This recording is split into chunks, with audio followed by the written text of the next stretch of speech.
Hello dear students, आपका स्वागत है हमारे channel physics numerical problems and solution में। तो डियर स्टूडेंट्स, इससे पहले हम आज का वीडियो स्टार्ट करें, आपसे रिक्वेस्ट है कि हमारे चैनल को शेयर करें ज़्यादा से ज़्यादा और सब्सक्राइब जरूर करें, ताकि हमने जो भी वीडियोस अपलोड करेंगे आगे, उन सभी का नोटिफिकेशन आपको रेगुलरली टाइम से मिलता रहे।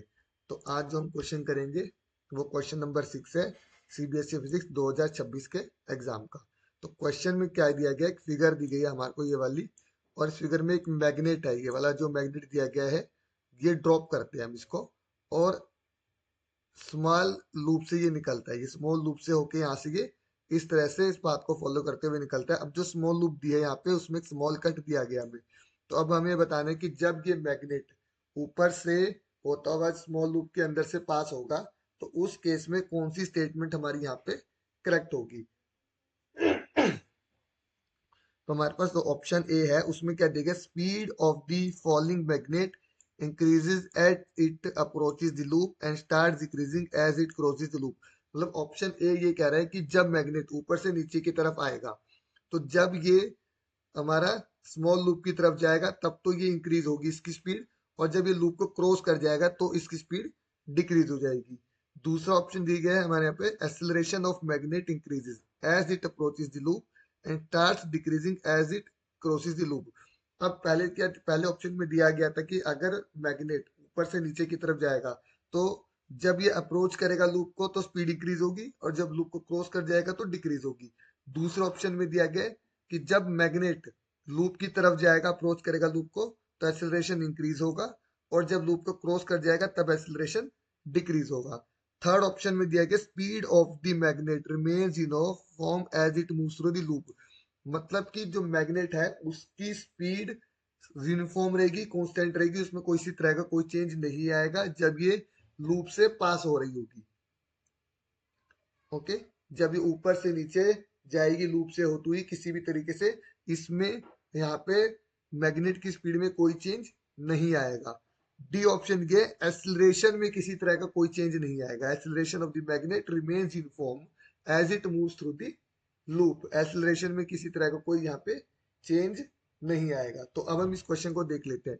देखिए क्या होता है कि जब मैग्नेट हमारा यहाँ से जाएगा नीचे, तो क्या ये हमारे पास क्या दी गई, लूप दी गई है।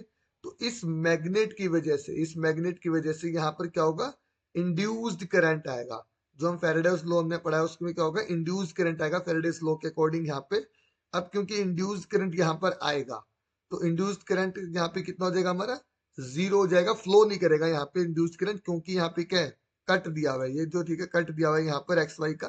तो कट की वजह से क्या होगा, सर्किट कंप्लीट नहीं होगा, तो जो इंड्यूस्ड करंट है वो जीरो हो जाएगा। और इसी इंड्यूस्ड करंट के जीरो होने की वजह से जो लेंजेस लॉ होता है, लेंजेस लॉ में क्या होता है हमारे पास कि जब करंट इंड्यूस होता है तो उसको अपोज करने के लिए भी फोर्स लगता है, तो वो फोर्स यहाँ पे जीरो हो जाएगा।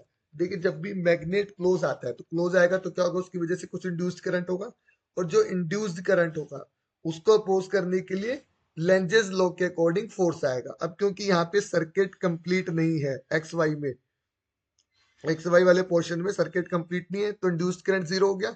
अब इंड्यूस्ड करंट अगर जीरो हो गया तो लेंजेस लॉ के अकॉर्डिंग किसी तरह का कोई फोर्स यहाँ पे नहीं लगेगा, क्योंकि करंट ही नहीं है तो कोई फोर्स भी नहीं लगेगा उसको अपोज करने के लिए। तो इसका मतलब यहाँ पे किसी तरह का कोई भी एक्सटर्नल फोर्स मैग्नेट पे नहीं लगेगा जो कि अपोज करेगा इसके द्वारा जनरेट किए गए इंड्यूस्ड करंट को। ओके, तो क्योंकि देखो अगर मैग्नेट इंड्यूस करंट करेगा तो क्या होगा, लेंजिस लॉ उसको अपोज करेगा, यानी कि मैग्नेट की फील्ड को अपोज करेगा। तो इस तरह का कोई फोर्स यहाँ पे नहीं लगेगा मैग्नेट के ऊपर लेंजिस लॉ के अकॉर्डिंग।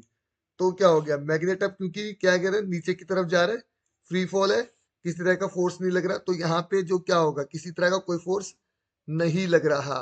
तो फोर्स में किसी तरह कोई फोर्स नहीं लगा, तो एफ इक्वल टू कितना हो गया, सिर्फ एम जी हो गया यहाँ पे, एम जी यहाँ पे फोर्स हो गया जो फ्री फॉल लगेगा।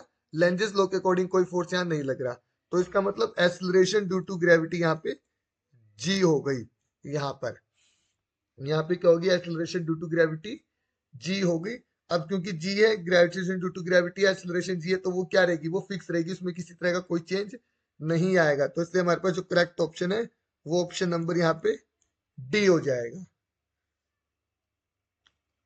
तो डियर स्टूडेंट्स, आई होप आपको एक क्वेश्चन समझ आया होगा। कि किस तरह से हमने इसको कंसेप्ट बेस पे क्लियर किया है, इस क्वेश्चन को सोल्व किया है।